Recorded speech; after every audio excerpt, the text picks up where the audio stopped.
Hello, everyone. Welcome into the Hog Zone with Locked On Razorbacks. We have a big game against Arkansas and Ole Miss that we need to break down, and this is going to be a crazy game that it was. I mean, the Hogs were kind of in it for most of it, and then there was that fumble late in the game. But really, this was also on the defense. The defense gave up quite a bit of yards in this one, and we're going to bring in John Nabors here in just a minute. He was at Mississippi with this and saw the game and was also able to kind of feel some of the tension there between the Razorbacks and the Rebels. But like I mentioned, the defense gave up quite a bit in this one with over 475 total yards of offense. 350 of those came from the air, and it was the new quarterback in for the Rebels in Trinidad Chambliss as he came in, got a couple touchdowns as well, and even did quite a bit on the ground with 162 yards for him and 2 rushing touchdowns there. So this one, pretty bitter taste here for the Hogs, especially when it is against the Rebels. Now, this one also saw some positive things from the offense with Taylen Green doing a great job in the air with a little over 300 passing yards and 111 yards on the ground himself, leading the game, leading his team once again there like he did in the game last week. He also got a rushing touchdown. His longest, though, on the ground, he did 20 yards, and he was 22 for 35 in his completion with a passing touchdown as well. So plenty more for us to kind of break down in this one. The run game was there pretty much most of the night, but not as much as you wanted it to be, especially because Sam Pittman really wanted to get those legs moving. But he did get Mike Washington moving there. And like I mentioned earlier, John Nabors, he is on the ground in Oxford. John, you were there. You saw it. Just tell me, how are you feeling? How are the Hogs feeling after this one?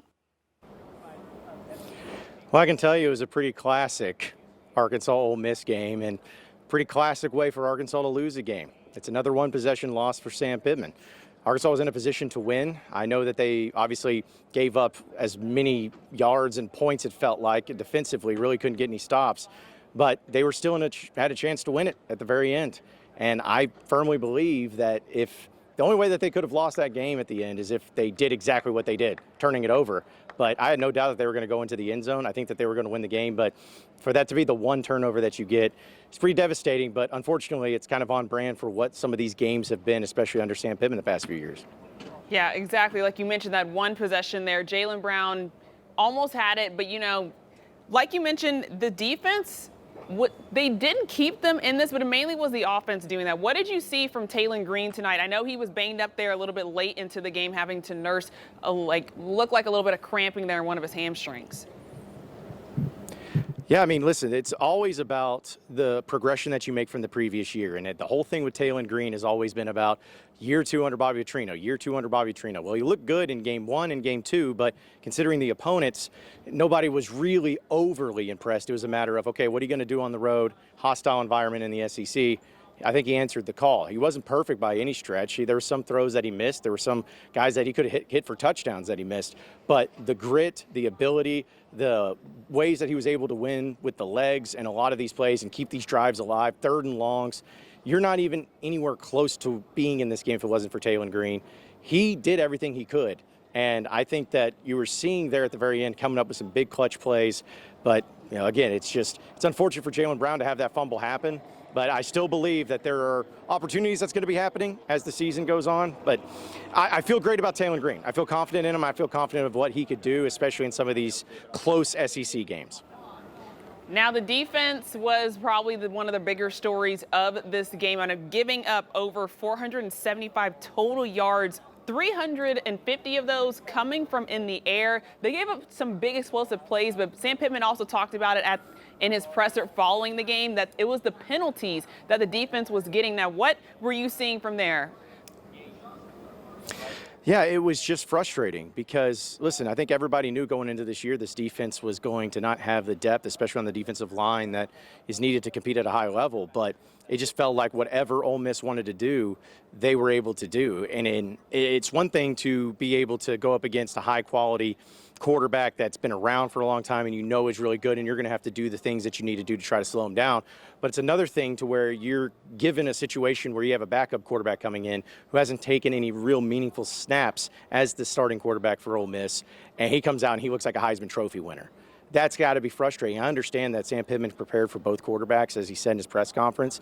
I get it. But you made him look like Jackson Dart. You made him look like a Matt Corral. You made him look like a quarterback that everyone's going to start talking about this week in the SEC is like, man, is this guy the Heisman? Why they even play Simmons? There's no contest in this. And so that's a really disappointing thing. It's one thing to give up big plays or if you had Ole Miss making great plays, but there were just some very basic breakdowns that Arkansas had defensively. Penalties was obviously a very frustrating thing. Guys being wide open.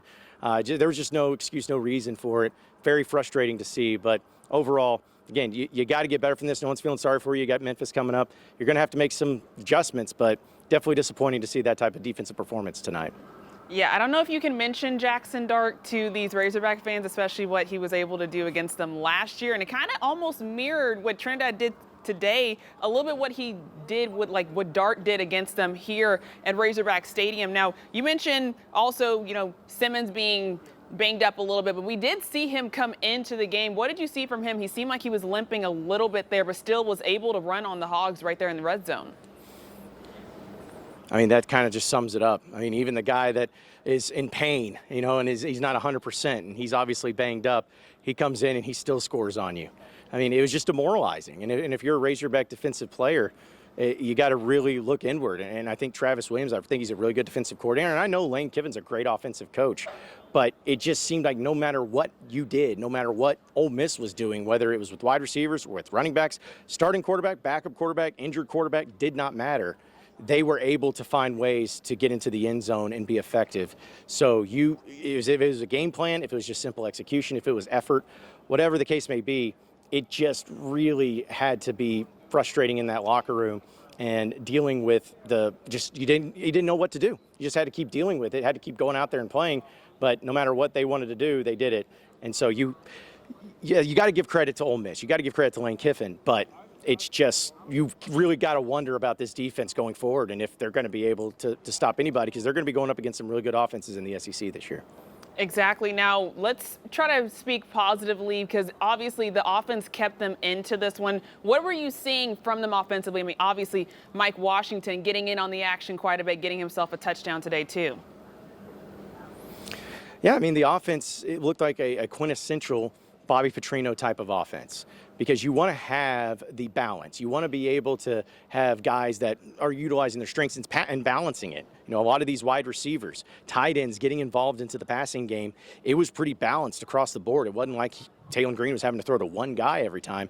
He was throwing to guys out of the backfield. He was throwing to tight ends. He was throwing to the wide receivers. I think Mike Washington had a really nice game, but also Taylor, he was able to do things with his legs, had over 100 yards rushing once again. But the one thing to me that really was the most impressive thing, and I don't know if people can really, maybe give the credit where credit is due, the Razorback offensive line and pass protection did outstanding tonight. I mean, to me, it was one of the best performances I've seen by a Razorback offensive protection from the passing standpoint in quite some time. I mean, listen, you're going to be going up against a good SEC defensive front, and you know that Taylor Green can beat guys with his legs, but you still want to give him time. There were so many occasions where Taylor Green had all the time in the world, and that's what you want to have in your quarterback, because it's one thing if he's running for his life every time and his confidence starts getting shot, but he had time. He had plenty of opportunities to let those plays develop, and that's how he was able to make his reads, go through it all, find the guys that he wanted to hit, and move on from there and go forward. So to me, I think the offensive line deserves a ton of credit in the job that they did.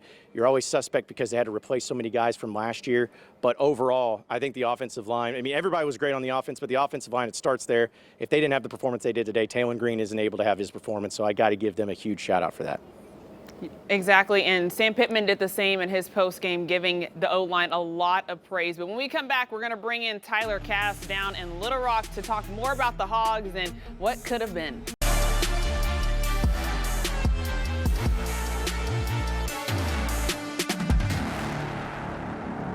Welcome back to Hog Zone with Locked On Razorbacks. I'm Robyn Hearn here, and John Nabors also joining us from Mississippi. And it's time to also bring in THB 11 Sports Director Tyler Cass live in Little Rock. Guys, We've talked about it in the first part of the show. This was another heartbreak for the Hogs. Those one possession games just killing them. Yeah, look, it's the halfway point here, I guess, between Fayetteville and Oxford. I'll take it. It's heartbreak, and it's in a way, what makes it more heartbreaking, as John and Robyn were talking about in that first segment, is that we keep seeing it. They keep breaking your heart in so much of the same way. And when you do something over and over again, as we know, what's the definition of insanity? Just keep trying it. Yeah, and I wanted to highlight, we talked about how awful the defense looked for most of the game, how good Talon and the offensive line looked. I want to talk a little bit about some coaching decisions. It started with that very first Arkansas drive. In Ole Miss territory, you're clicking till you're not, a 4th and short with a freshman kicker on the road for his first SEC night game, and Sam Pittman elects to kick a field goal, a 50-plus yard field goal, rather than go for it in 4th and short. In a vacuum, I can understand why that's a decision he'd make. It's not one that I would make, but I tend to be more aggressive than most coaches, and that's probably why I'm not a coach. I'm just a guy who sits here and talks. But a 4th and a couple yards in a game where historically and this year, when you know what you have, is going to be decided by touchdowns, not field goals, I would like to see him go for it. And at the end of the first half, what do we see? A 3-point difference, and that was a missed field goal. If Arkansas had gone for it and not picked up the yardage, it's the exact same amount of points on the board, 0. They go for it and they get it. You got a chance at a touchdown. That was what was going to win them this game, was touchdowns, not field goals. Then skip ahead to the end of the first half. Arkansas driving, final minutes. Talon Green picks up that nice 3rd down to get a 1st and goal from inside the 10 with just under 90 seconds left to play in the half. At that point, Bobby Petrino's up in the box this year. I know he's in Talon's ear. Someone's got to tell Talon, hey, slow down. Yeah, obviously you want to go, you want to score, and maybe that was the thought process, was just go, go, go, score. But big picture in that game, you want to make that next Ole Miss possession as quick as you possibly can. You're 5 yards away. You are 1st and goal from about the 5-yard line. You should be able to punch it in the next minute and a half, no questions asked.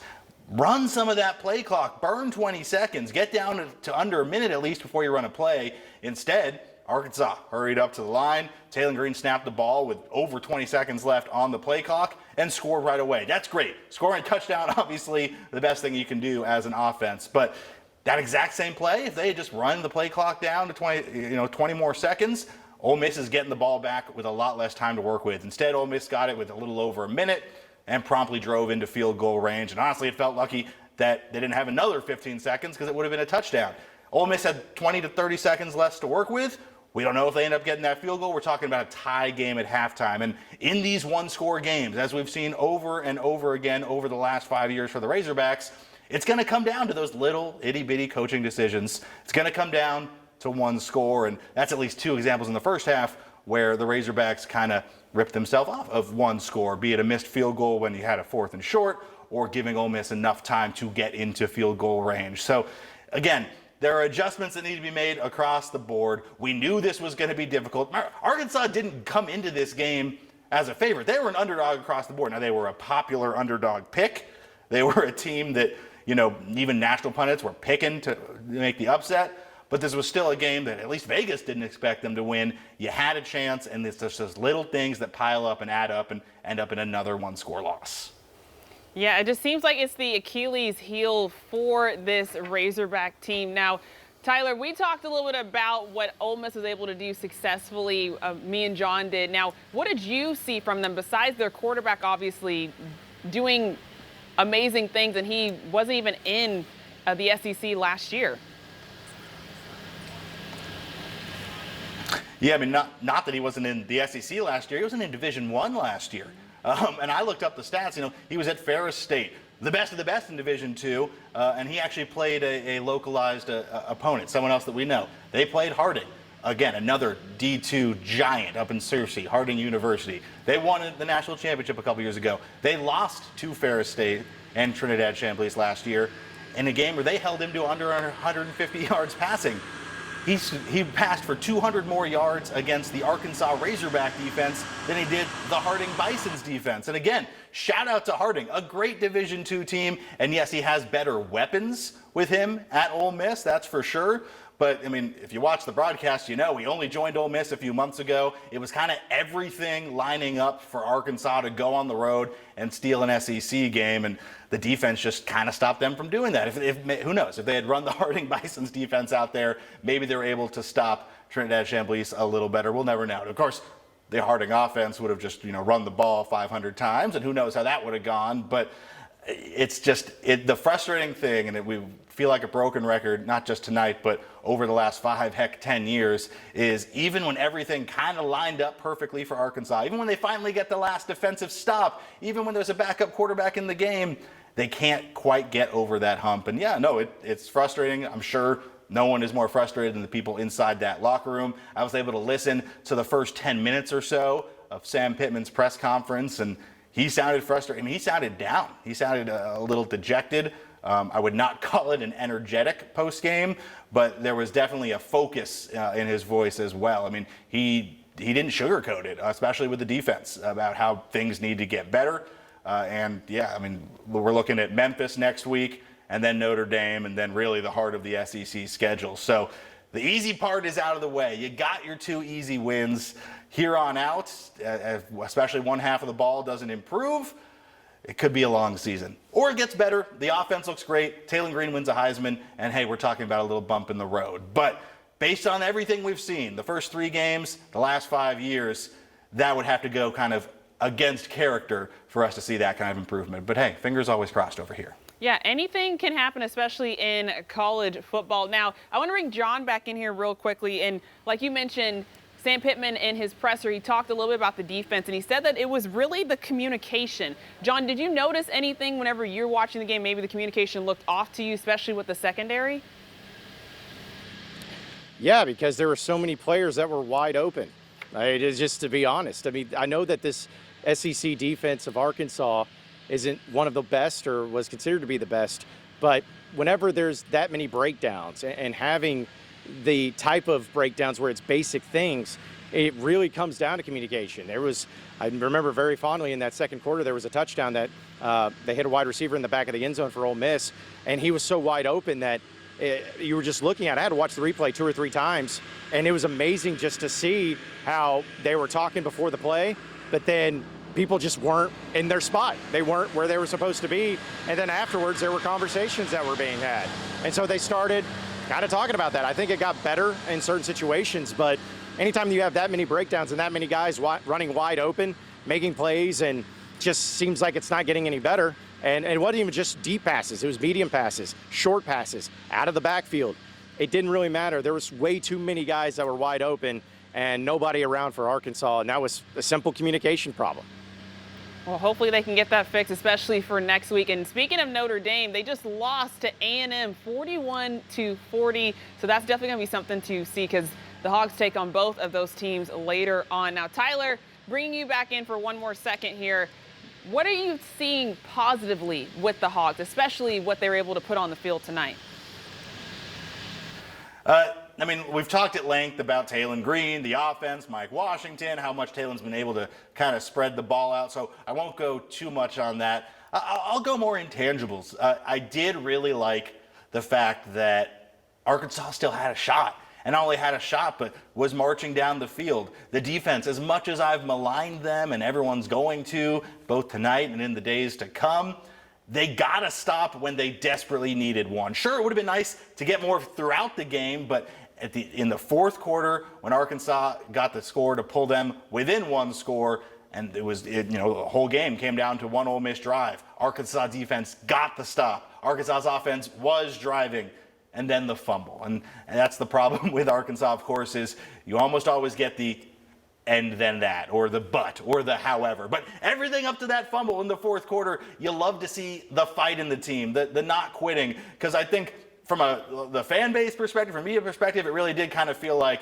man, whoever gets a 2-score lead first is going to coast. Ole Miss got that 2-score lead. Arkansas didn't let them coast. The Hogs defense did just enough to get them back in a position where they could have tied or taken the lead, and then, of course, a fumble. So I will give Arkansas that. Obviously, a great offensive performance, but the defense did come through at least once in the fourth quarter, and you didn't see this team quit. So hopefully now they carry that forward, and we don't see any quit the rest of the way. Well, we'll definitely have to see more of that coming up. We'll break down the Hogs a little bit more and kind of look into next week when they're on the road at Memphis. We're going to close out here just talking a little bit more about the Hogs and what they were able to do and what they weren't able to do. Really was the defense here as one of the parts of this Achilles heel, and then obviously at the very end there as the Hogs were inching there in the red zone, trying to get something done, and it just came down to that one possession, as always with the Hogs. So hopefully they get something going next week against Memphis. They get out of SEC play for the next 2 weeks, and maybe that's a good thing for them, especially with Notre Dame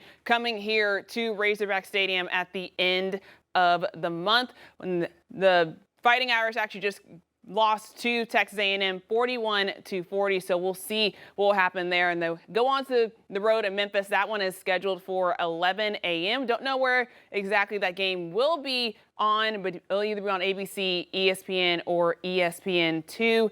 And can't wait to see what the Hogs are able to do. Hopefully they can bounce back, and especially when Taylon Green puts up the numbers that he put up this week. Maybe he'll just be able to do the same in Memphis, and that's where the Razorbacks won last year in the Liberty Bowl against Texas Tech. So hopefully they can put on another show in a stadium that they are very, very comfortable with. So thank you guys so much for watching Hog Zone with Locked On Razorbacks. You can watch Locked On Razorbacks with John Nabors 5 days a week on the 5 News Plus and THB 11 Plus Smart TV apps. And we'll see you right back here next week for some more Hog Zone. Good night.